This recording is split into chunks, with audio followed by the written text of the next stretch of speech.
Hi, my name is Harun, and my final major project is a puzzle platformer.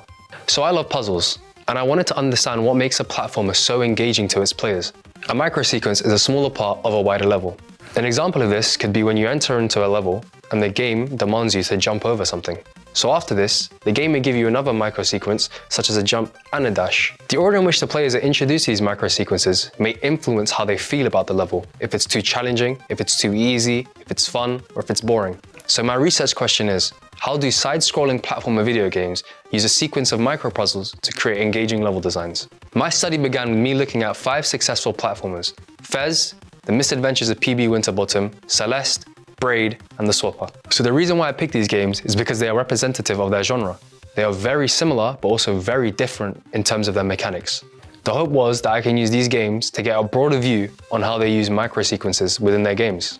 So I wrote a comparative study in which I looked at when the mechanics were introduced, how were they introduced, and the effect they had on the player. The results of this study were, I was able to create a taxonomy based on the different mechanics and puzzle types that were used. This then fed into the design of my artefact. The artefact is a 2D puzzle platformer that takes the dash ability from Celeste, it takes the time clone ability from PB Winterbottom, and it takes the light mechanics from the Swapper. This game was made within Unity, and I chose Unity because I'm far more confident and I believe that I could have got it done within a certain time frame that was given. So this game is one long level that features every mechanic, and it uses a sequence of micro-puzzles, with the aim to make the level as engaging as possible. So the last step was that I had to validate my design. So I did that by testing it with a small group of people, and they all filled out the game's experience questionnaire.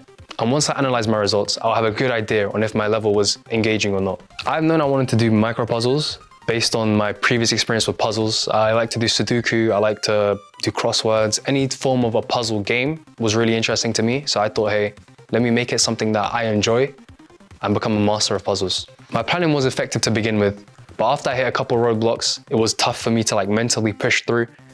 So then that's when I fell behind my own schedule.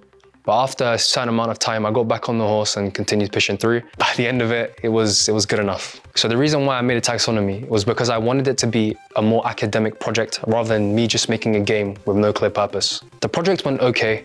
There were certain areas in which I felt like I could have spent more time and improved, but that's ultimately my fault due to my poor planning and my ability to waste time rather than spend my time properly. I'm okay with my final result. One thing I've learned is that I am not a freelance type of person. I need to be given a task and do my task during a certain amount of time.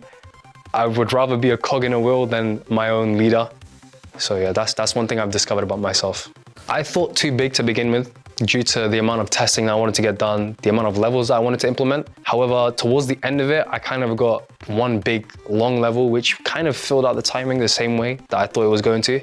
I'm not too sure what I'll do differently. Maybe if I'd hire someone to stand over my shoulder and force me to work on my FMP rather than do other things would probably be the best.